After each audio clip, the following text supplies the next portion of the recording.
Hey everyone, before we get into today's video, I just wanted to put up a little bit of a disclaimer. Now, while we don't talk about any campaign spoilers or any big story spoilers in this video, the footage you will be seeing is taken from the Beyond Light campaign as well as the Glassway strike. So, if you don't want to visually spoil anything, obviously, feel free to play the video in the background while you do something else. Or if you just want to hear the audio, this was also uploaded as this week's podcast episode. The link for that is in the description down below. Yeah, I hope you enjoy it. We're on Europa. It Yeah, is. damn right. It is time, right? Yep. What was okay? The moment you saw the title screen, what's the first thought in your head? Like, let's start there, and then let's unpack our first kind of couple of hours. For the record, we're gonna keep this spoiler free because I have not beaten the campaign. So this is all. Imagine. Yeah, right. Imagine working and only getting to play Destiny for 2 hours a night after the expansion comes out. Foolish. Yeah, I know. But this is gonna be spoiler free, so do not worry about us spoiling anything. We're going to strictly talk about how we feel, what things look like, things like that. Systems mainly, because there's a lot of changes that they make me smile on the inside. So what was your thoughts when you saw that initial title screen? Oh, just immense hype. Immense hype. Because one of the things with like a lot of the music in Shadowkeep is very string section heavy, which adds a lot of great ambiance, right, in its own way. But for Beyond Light, with the music, they brought back that powerful brass section.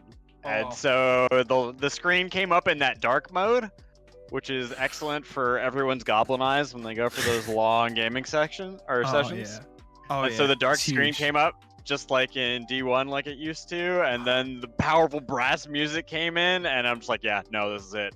Hype overload. This is it right here. This is the time. This is the sauce. So I was originally going to record a live reaction, and I ended up, a bunch of things went wrong. I ended up making 40 minutes worth of recording that has no game audio. So that was just like poo-poo garbo. But the moment I saw that title screen, I literally was like, oh my God. I honestly felt like I was playing D1. I was just like, that music, because I'm so used to hearing the Yeah.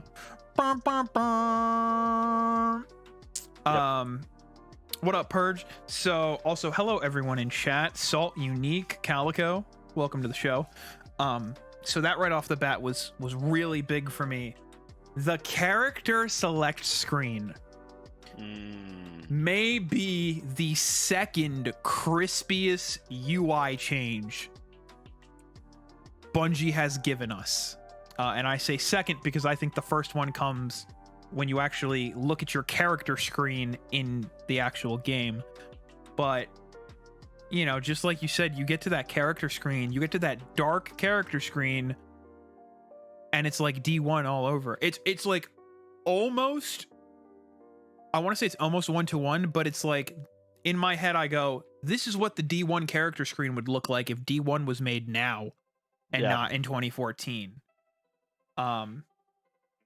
You've got the colored class sigils behind your characters.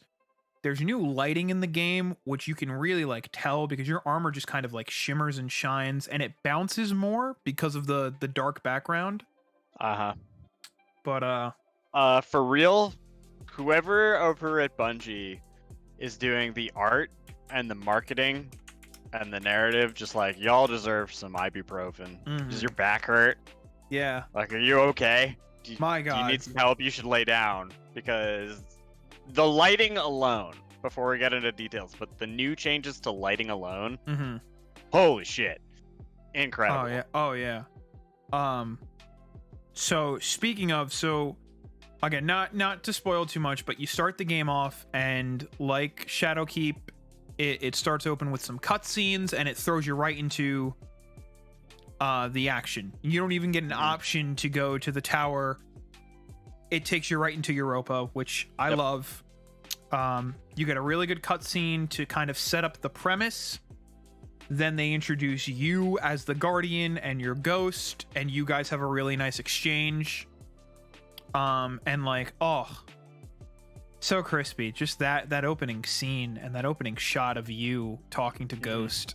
Yep. And then the game just starts, right? You're off to the races.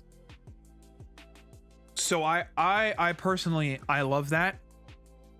I love, particularly with Destiny, when they don't give me a choice to do other things. Mm-hmm. Right? Because I did the entire first mission without even looking at the Eververse store. Yeah. Without even opening my season pass, because I was like, no, I don't want to open my season pass yet. Like, I'm in the mission. Like, I want to start. Yeah. Like, we're here. And then after the first mission and things kind of settle and you kind of have free range to kind of move around, that's when I did all that stuff. But Yeah. I opened that character UI. My God, that new character screen. Mm-hmm. I thought the blue one from D1 was dope. Like This in year wins. 4, no, my God, this wins. And I don't even have the stasis version of it yet. So Yeah. So for those of you who may, have seen the trailers, it's a dark gray character screen, black and gray gradient, beautiful, really easy on the eyes. And then they just shine one spotlight on an angle across your character model. So you just pop from the background. You see the light shimmer off your Sparrow, their shadows. It's really, really good. And it's really pleasing. And it's a much better job than the old one. Purge says, now the blue one ain't got shit on this new UI, and the stasis one is amazeballs. So yeah, so Yep. when you equip your stasis super, the UI shifts from being that black and gray gradient to being a blue and black gradient, which, my God, It's hot. that midnight blue, that's like the color scheme. That's the title screen. Then you get the black gradient of the character select, and then you get all this. So they did that. What were your thoughts about, because like we're gushing about this in particular, did you notice they gave you new super, like the icons on the Yeah. character select screen for your supers are have been redone, and they have Yep. like a new background to them? Mm-hmm. Mm-hmm. I noticed that I was looking at I looked at Solar, and I was like, that looks like fire behind it. It's not just like an orange diamond. Yeah. No, it genuine, like, they did a lot of touch-ups to just little things. You can Mhm. tell how much care and attention was put into not just the new stuff, but revamping the old stuff. And I was saying in my stream and the people I was playing with, like, I'm actually genuinely glad that they delayed Beyond Light just so they could put all the little touches on it. I agree. What are your thoughts on the new Triumph screen and like Triumphs in general? Because I don't want to say drastically, but they've like overhauled the way Triumphs are handled in a pretty big way. Mm-hmm. So what are your thoughts on that? I like it because now it's kind of stair-stepped, and if you open the title for the expansion, it's gonna say like 0 out of 45, and initially you're like, oh my God, but then you open it and you're like, oh no, these are just like stair-stepped triumphs, and it's like 1 out of 7 or 1 Yeah. out of 9 to get the whole thing. Which I really like. I logged in and the game just Mhm. starts handing you triumphs because they've Mhm. changed it. You don't just have a score. You have a seasonal score or a yearly Yeah. score, Mhm. and you have a lifetime score. And your lifetime score is everything you've gathered from D2 over when triumphs were introduced, which was, I think, Forsaken, Mhm. all the way through Season of Arrivals. But then you have this new score which starts at 0, and like they encourage you to earn more triumph points. Like you unlock a triumph, and then it's like, oh hey, you raised your triumph score, here's a triumph. And they like kind of slowly drip feed you the way the new system works, which Yeah. I think is really good. So you have all the new triumph icons. You have the seasonal one, you have the expansion one, you have Garden of Salvation, the Cosmodrome, which is back, which I haven't gotten to play. I played 2 minutes of it before we started the show, and it's just beautiful. I asked Zeph, I said, is this 1-to-1? He's like, yeah. For the most part. And then I looked around, and it's the graphical change between D1 and D2. You don't think it's big, because when D2 launched, it looked very similar. Go to the Cosmodrome now in D2, and then go to the Cosmodrome in D1, and just look at the jump in graphic quality.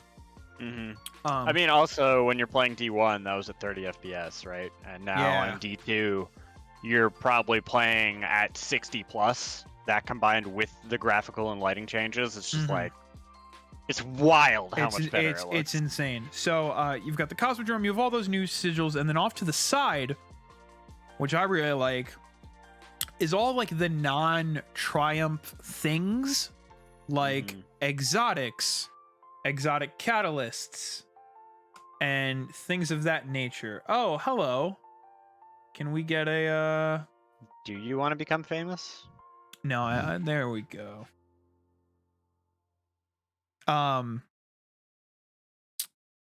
Exotic catalyst lore books, and the way they handled lore books is I really like. So every lore book from Forsaken forward up to Season of Arrivals is unlocked. You can read it in its entirety.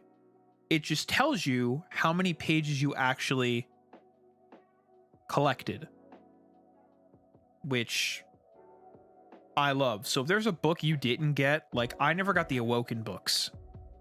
Now I can read them. I never finished the Prince Uldren book. Now I can read it. So I think that's really neat. How are you feeling about the new changes to all that stuff? I like it a lot because now the lore isn't quite so veiled. It's way more accessible, and people who are really curious about it and never had the opportunity to pursue that stuff, either because they just didn't have the time or they didn't have the fire team, or even like they just showed up late, and they were curious about lore of previous seasons, but they didn't play Undying, and so they'll never get that lore book of Last Days of Kraken Mare, for example. Now everyone can read everything, and I think that's excellent for inclusion, because I can't say the other word because I'm tired. No, but it's excellent for inclusion for people who are just, curious. I think about he the was world. trying to say Yeah. inclusivity. That's the word. Boys and My girls. tongue was like, nah, bruh. You can sit this one out. But I think it's a great move. So overall, because so you finished the campaign. Yes, sir. You've done the grind. So give me like your overall impressions of the expansion up to this point, which is day 2, day 3, or no, day 2. No, day 3. I came out on Tuesday. Day 3, having done 2 characters. Are you on your third or your second? I'm on my second. I started the campaign this morning. I'm about finished with it. After podcast, I'm going to finish the campaign, wrap up my powerfuls, and move on to my third character. So give me what's your overall first impressions of Beyond Light, because the season isn't out. The season stuff doesn't come out until next week, and the raid doesn't come out until the week after that. No, is it comes next out week on too? next Saturday. Yeah, next week's huge. You're right. The 17th is the season. The 21st is the raid. So give me your thoughts on the expansion as it stands right now, because obviously as more content comes out and as more things kind of get drip fed to us as the season progresses, we're going to have more opinions. But where do you stand right now? Personally, I love it. A lot of folks are complaining, just like, oh, they sunset all this stuff, and like 70% of the weapons are gone. It's like, okay, yes, but Forsaken wasn't built in a day. Beyond Right. Light literally just came out. We're gonna have time to get all these weapons and more back. Wow, okay, Calico calling me out. But I love it. I'm having a lot of fun exploring Europa. It's a I wish they would add another landing zone or Oh, another zone yeah. point. Because every time I land in the initial one, it's like go all the way up north. I'm like, Bungie, please. Yeah, which makes no But- sense because the landing zone, the only two landing zones are literally right next to each other. Yeah, exactly. Literally. Yep. Like I'd rather Uh, them take the one by the bottom of the map and Mhm. move that to the top or the middle of the map, and then keep Yeah. the main one where it is now at the base. Yeah. But yeah, I'm having a lot of fun. Europe is a great destination. There's just so many secrets to go find. Mm-hmm. It's really fun to be actively engaged in the world and just like picking up a patrol every time and looking for the high value targets every time and not just like skirting around things and Yeah, it's, doing business as usual. This destination, especially on day 3, is reminding me why I love Destiny so much. Mhm. And I'm someone who, just from my gaming tendencies and history, tends to embrace the grind. A lot of people are just like, "Oh, it's so grind." I'm like, "Hell yeah, let's go!" Yeah, and I think what's really good about it so far is so they've addressed that they've kind of wanted to pull back that FOMO. Like Luke Smith specifically has on multiple times said, listen, we went too far into the FOMO. Yeah. We want there to be things that are missable, so they're Yeah. coveted. But will Beyond Light weapons be the new meta? Yes. No time to explain is the damage gun currently. It's very silly. And I'll comment more on that in a second. So I think what Beyond Light is doing good is someone like you who loves the grind. So like you asked across all these content creators that are like, we're gonna just go and we have all this time to go really ham. You guys get the ability to do that, and someone like me who only has 2 hours to play Monday to Thursday, I can take my time. So like I've done every story mission as it's come to me. I've not done anything else. I've not done Strikes, Gambit, Crucible. I haven't gone to the Cosmodrome. I haven't done New Light. I haven't done anything else. I haven't done another character. I haven't done Forsaken or Shadowkeep. For one reason, the playlist stuff, because those are powerfuls. And while I'm not grinding for power right away, I'm listening to people like you where it's like, save those powerfuls because that's going to help you later. And gear is currently dropping pretty nice in the campaign. Yep. I started the campaign at 1050. I'm 1130 something. And that's literally just from blues, a couple weapons the campaign gives you, seasonal gear, stuff like that.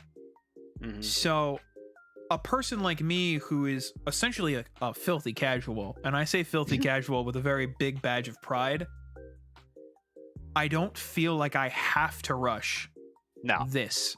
Whereas in Shadowkeep, I felt like I had to rush, and not because the Hoots Force was like, guys, we gotta get. It's like, crap, the raid's coming out. Let's just, you know what? Let's just team up and let's go. I can sit here and take this game solo, which I haven't. I did in Forsaken, but I still rushed through Forsaken a little bit because I wanted to kill Aldrin. But Beyond the Light is giving me actual Rise of Iron vibes, which is funny because Rise of Iron was an expansion, and whether or not you want to believe it, Beyond the Light was probably going to be Destiny 3 at some point. Calico says, you guys seem really pleased with the attention to detail. If I put in that much detail, I'd put the 2 points close together so you had to see it all too. Yeah. I guess so. The thing with that, and because I know we're gonna have a lot to talk about, so I don't want to like stay on it too much. Is D2 Vanilla did this really interesting thing where when you went to a planet for the first time, you could not sparrow. Yep. Until you beat the campaign, actually. The thing with Europa is that it's so massive that you have to sparrow, so something like that can't happen again. And while I see what you're saying, the moment I'm on the top of the map and I have to go back to like the main waypoint to turn in my quest, I fast travel. But then when I have to go back out, I have to travel normally. So I can see both sides of the angle, right? While I would love another transmat spot, you mentioned it in Discord the other day, I think yesterday. There could be a chance, for all we know, you know, come December, Bungie could be like, hey, you know, after the raid's been beat, like, or whatever, it's like, hey, you've now set up another foothold. Yeah. In Europa, here's a new transmat zone. So like we don't know.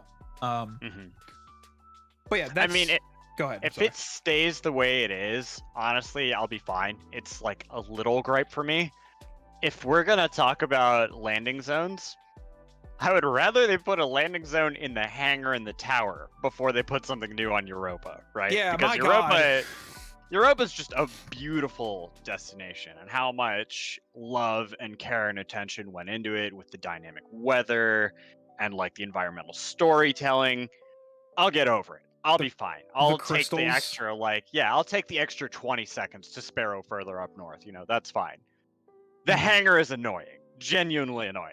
But Europa, yeah, you know, fine. Like if they add another landing zone, great. If they don't, I'll live.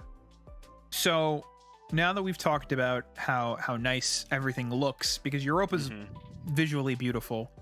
Yeah, it's gorgeous.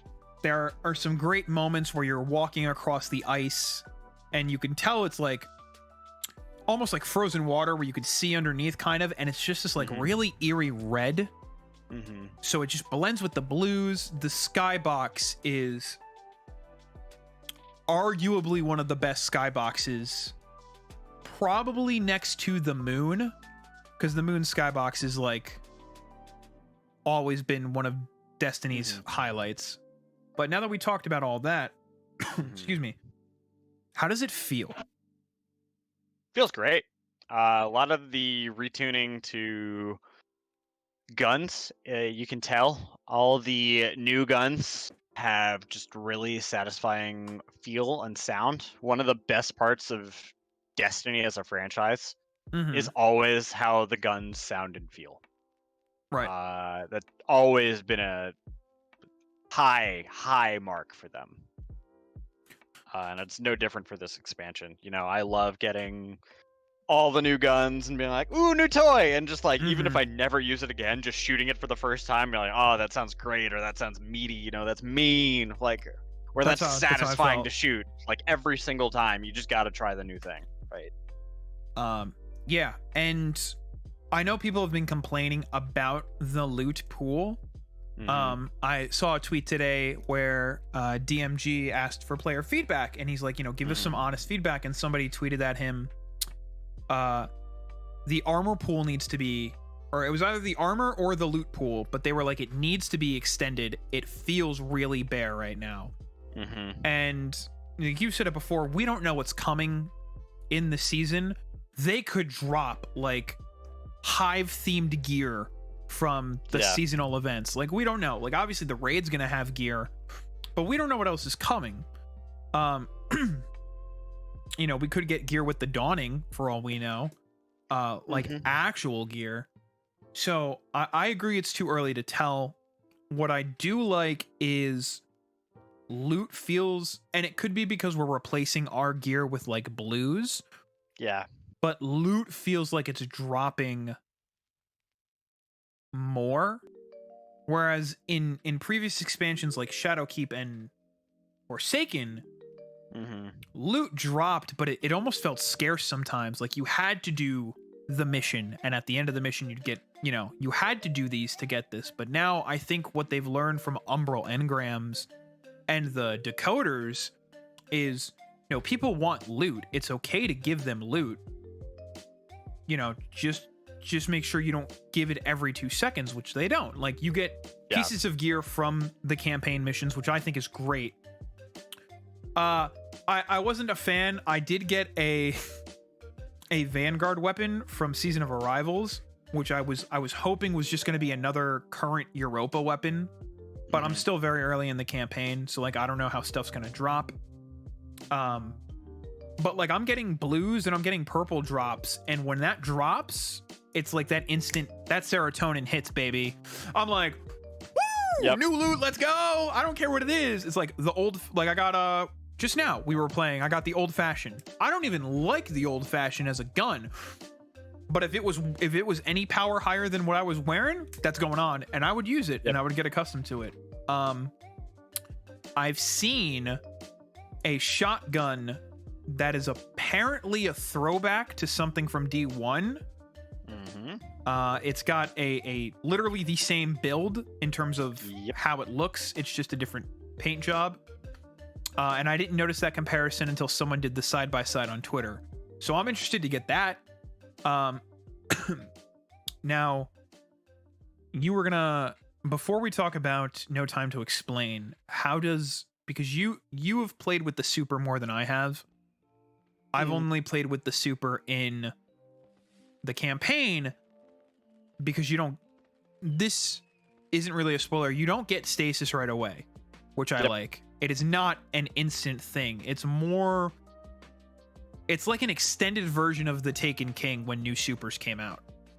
Like it's a progression thing, and you get little tastes of it. And when I got the Behemoth Slam for the first time, I didn't know what to do because you can't instantly go into your menu and check what each thing does. They don't let you.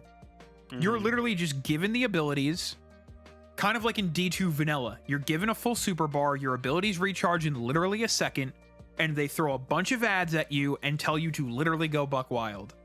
And it wasn't until last night where I asked you, what am I supposed to do with my melee? And you told me, and instantly the super felt so much better. It felt so much faster. It was more fun. So what? How does the super feel? Because you've had, again, more time with it than I have. So my TLDR on Behemoth and Glacial Quake is Fists of Havoc. But more detailed explanation is just like it's so much fun. I'm gonna get the PvP talk out of the way right now for Behemoth specifically. The melee alternates wildly between how the hell did I miss that and incredibly satisfying when you just like architect somebody into a wall or off the map. Oh, I can't wait. It's the targeting and all the acquisition can be a little finicky.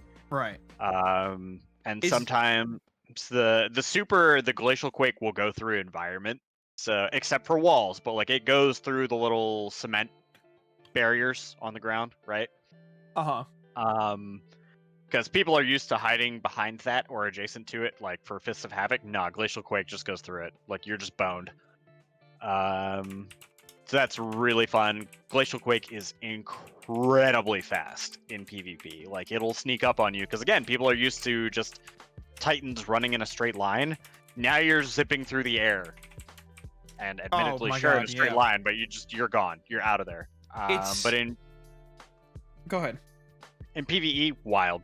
It's just wild for ad clear. I've been doing because I've really wanted to use a very neutral exotic, so I could test out playstyle and everything. So I went with Dune Marchers because of course I did. And Dune Marchers combined with Stasis is just frankly disgusting. I wonder how things like and not Antaeus wards, Syntheseps. Yeah. I wonder how exotics like that affect your melee. Like neutral melee, not like Doomfang, but like your neutral melee. I wonder how they are gonna affect it. Like because ACD feedback fence, that would affect it too, right? ACD would. Syntheseps, I wasn't really feeling with Stasis necessarily. Like, it's not bad. It was fun. It definitely had its uses, and that felt more true neutral, where just Dune Marchers, every single thing you did with it for damage, Mm. you just get in there and everything dies. Between the stasis and the arcing between everything, it's nutty. You what can about, actually crash like an avalanche. What about stand-asides? See, that's specifically for a shoulder charge ability. I don't know if Okay. they're gonna rework Stasis stand into... asides for that. Yeah, I don't know So- if they're gonna rework it. So here's my question: Does your stasis melee, does that count? Does that like one hit like a shoulder charge? Because like if you shoulder charge somebody, they're usually not coming out of that. They're usually just dead if you hit them Nah. straight on. So it doesn't. So it's No. okay. And if you just whiff with the punch, it takes the whole charge, which I hope they rework a little bit. If they don't, Mhm. it's understandable. But like if you shoulder charge with the other 3 supers and you miss, it doesn't take your charge. So I don't see Uh-huh. why it should take. It's Um, and the reason why like I can see the argument for it is then it would become wildly strong because you can use it for mobility, you can use it as an escape. Oh my god, it's like the fastest. I honestly Yeah. think they reworked shoulder charge speed in general because I was Yeah. shoulder charging while I was exploring Europa, and Yeah. I don't know if I had extra momentum or what, but I hit Mhm. shoulder charge and I flew like Yeah. way more than I thought I should. Also, what I'm gonna say is that the aspect you can unlock for the Titan, it among the other things it does, which I will not spoil, it buffs your slide, and Dune Marchers also buff your slide. Ooh. So you hit a slide as a Titan, and just like you're zooming, you're out. Oh, imagine that with Antaeus Wars. Is that Yeah. Antaeus is the one that reflects, right? Yeah, and Teus also reflects stasis, so The boots are back Hilarious. in town. yeah. Okay, so Purge asked about PvP earlier. From Yes. all I know is Warlock is broken completely. It's essentially like laser tag, where like if you get hit with a Warlock melee from stasis, GG's. Like that's what I understood it as last night when you guys were talking. Yeah, so the Titan feels pretty fair in PvP right now. Revenant, I've seen some clips of like Silence and Squall wreaking absolute havoc, and the Shuriken being effective. But in no uncertain terms, Get the double if you're in dodge. the Crucible as the Shadebinder, or if you're in Crucible as a Warlock and you're not playing Shadebinder, then you're either just there to have fun or you're doing a bounty. But if you're in a competitive mode, like the competitive playlist or trials, and you're not using Shadebinder as a Warlock, you are honest to God throwing. Like you're a fool. You done It messed is up, Aaron. aggressively strong. It is dumb strong. You can, with the melee, it's a ranged melee, you can freeze anyone. You can freeze people in their super. In your What? super, you can just keep people frozen. What? That's dumb. Yep. Oh And my god. it splashes around corners, so if somebody's 3-peeking you around a doorway, it'll like track onto them just slightly, and they'll be frozen. That's So dumb. you're throwing if you don't use it, to be Wow. honest. It is like far and away now the strongest PvP class. Okay, so we covered stasis abilities for the most part. Also Revenant, what's the exotic that gives you double dodge? Double dodge, 6 Coyote. 6 Coyote Revenant build. Yeah, you can do that. 'Cause that Imagine. effectively. I don't know if it gets you both charges back when you dodge, though. I think it only gives you one, but okay. regardless, it's still, 6 Coyote is one of the most slept on exotics in the game. There And- could be some really good builds with stuff like that and Traveler's Chosen specifically. Which leads me to the next thing, because Pop and Lock did ask this question: will Beyond Light weapons be the new meta? And the way it's sounding, at least in terms of no time to explain, the answer is yes.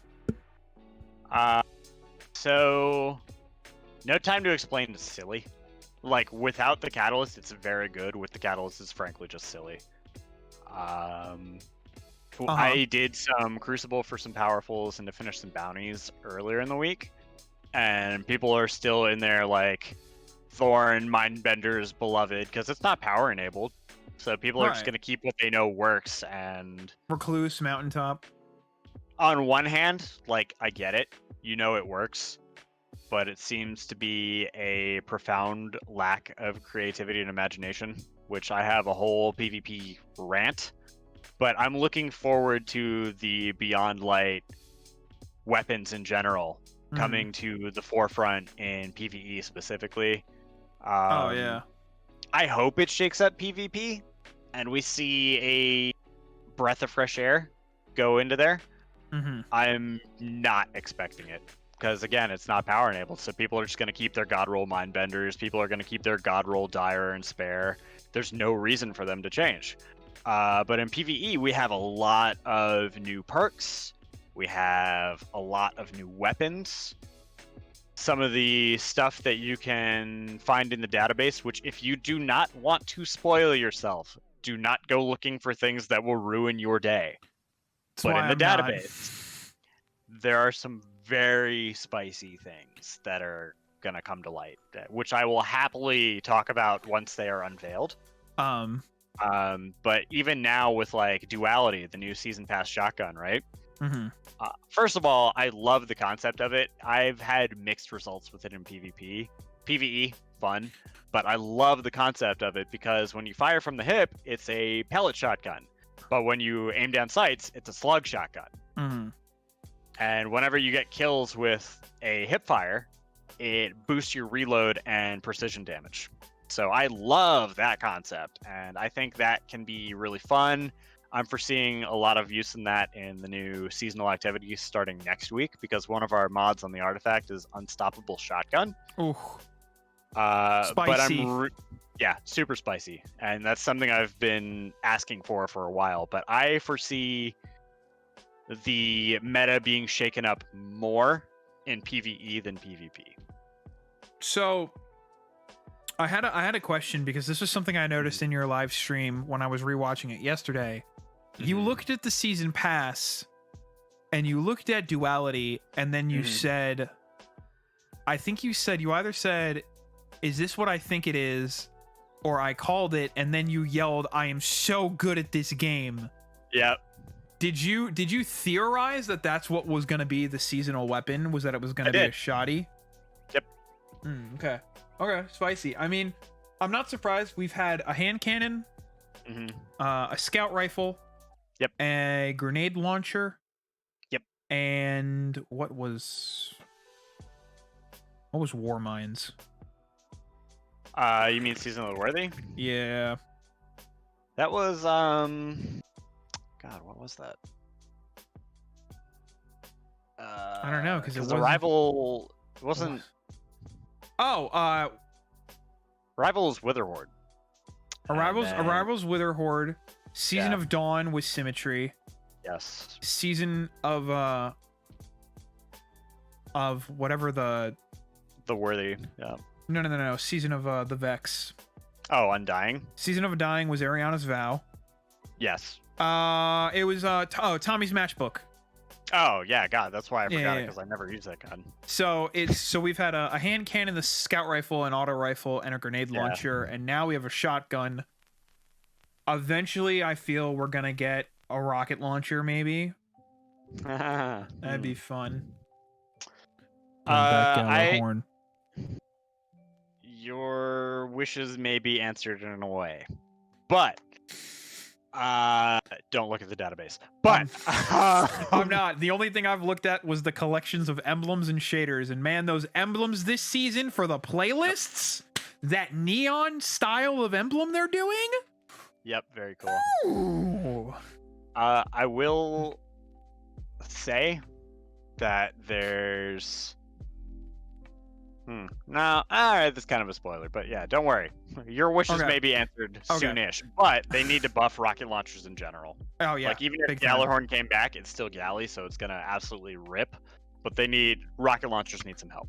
Which sucks, because Death Singer came out and Two-Tail Fox, and it was like nobody uses them anymore. And if you Yeah. use a rocket launcher, 9 times out of 10, you're going to use Wardcliff coil because it has a much more greater spread. But Yeah. Death Singer was originally what we all consumed, what we all assumed was like the new Gallarhorn because it had tracking. And in the beginning of Shadowkeep, it was great. Yeah, you better not spoil it. I will put you in timeout. I'm trying. But yeah, so I'd love to see more Beyond Light guns. Mhm. Even if they're not specifically from Europa, I hope because I haven't really looked at the season pass too much. I like skimmed through it, Mhm. but I hope that everything is gonna be good. Give me one quick second. You can talk to them about stuff. I gotta take this for a hot second. Oh my god, about stuff. So Let's hop back into the recording. So yeah, I'd love to see what the season has to bring. I Mhm. hope that we get more world drops. Yeah. So the thing that I agree with everybody is sunsetting works Mhm. if they refresh the pools. Sure. And I'm not saying like give me an entire game's worth of new gear, right? Because Bungie's by themselves. Mhm. But like give me some, like add some new gear. If you're gonna take away, let's say, season of what was Forsaken season?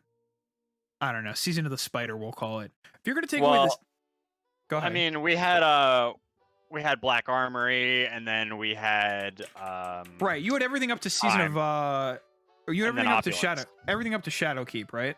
Yeah. Yeah, so they brought up gear to be in that whirlpool, Insight, Unyielding Terminus, the faction gear, stuff like that, which is fine. Mhm.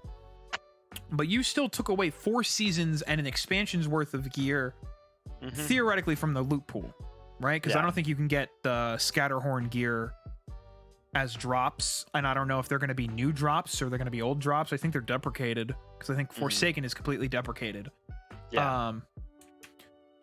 If you're gonna do that, you should try and meet the middle and have some new gear. And like we have new gear.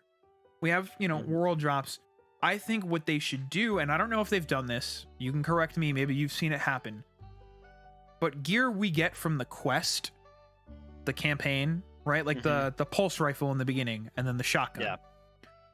After that point in the campaign, I'd love to see those guns get thrown into like, maybe in a couple weeks, have those guns thrown into the loot pool. Like, so after you get them, they then go into the loot pool in the world, so they can then become world drops through lost sectors, like legend lost sectors, maybe strike, stuff like that. Because right now, as far as we know, the playlists like Vanguard and stuff, they only have armor refreshes. Mhm. Because Astacross asked in that interview with Luke Smith on Twitch, he goes, are we getting vendor refreshes? And Luke Smith said armor. Whether or not we're getting weapon refreshes down the road, which I really hope, I do understand people's concern about, here's the Carrick Type 2 shoulders again. Yep. But now they're for this season, so they can be carried forward in power, which is great. But I understand people's concern of wanting new gear Sure. that is not tied to Eververse or, that is available through a world drop in some way. Mhm. That's, All I gotta say is, just, for people in general, is just be patient. ooh, that means he knows what's coming.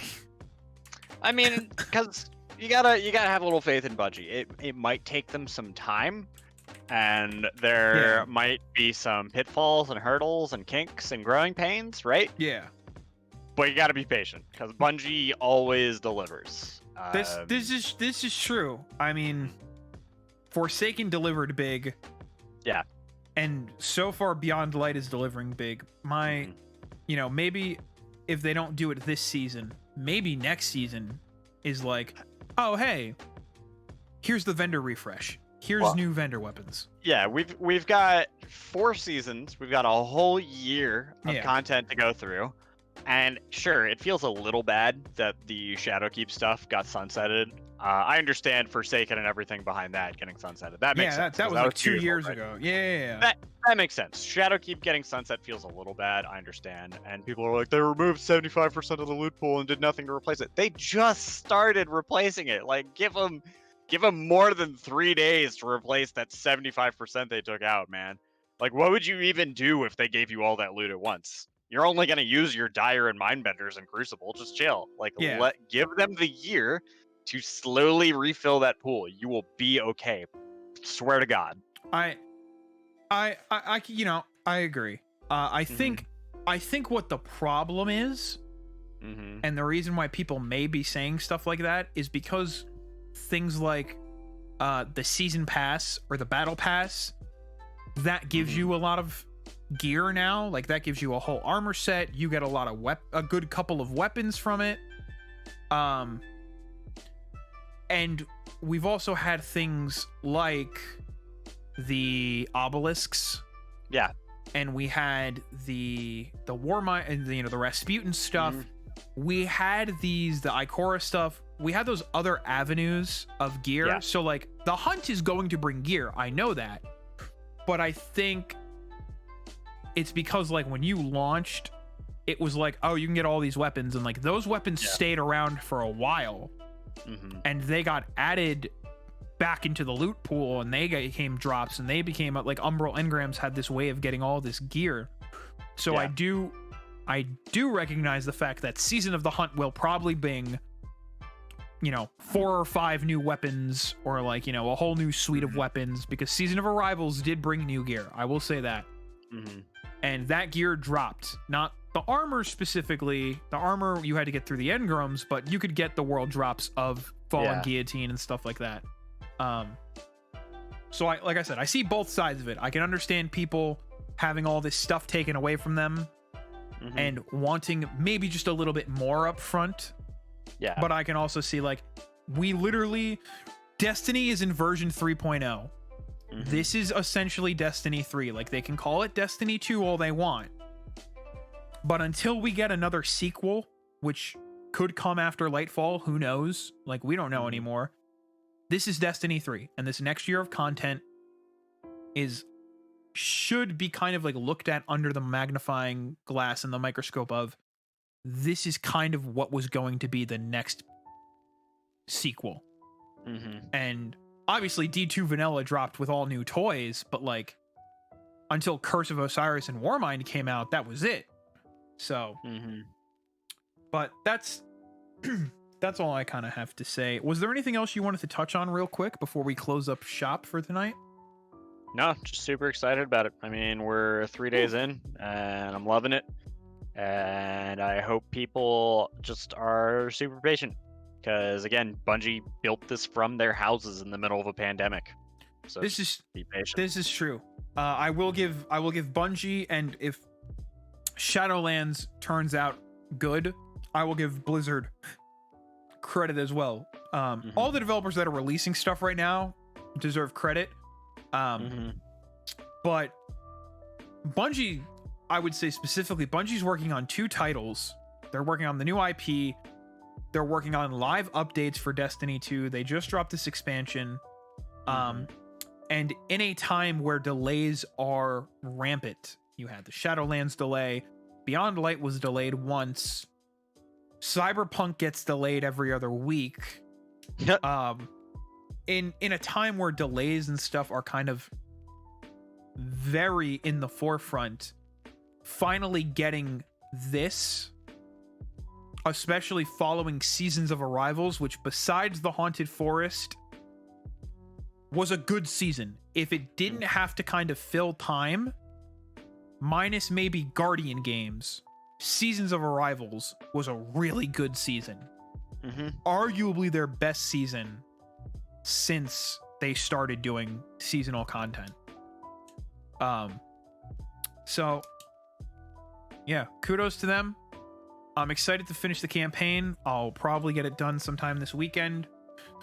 And quick note, if you're watching on YouTube and you want to join the conversation, we record this live over on Twitch. The link is in the description down below every Thursday at 6 p.m. Eastern Standard Time.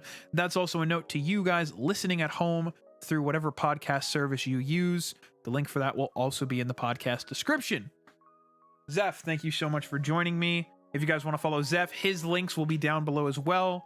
He's been streaming like the maddest of lads since Tuesday. So if you want to go talk good shop with him, make sure to check him out. Yeah. So until next time, don't forget to lift, feast, and game. We'll see you then.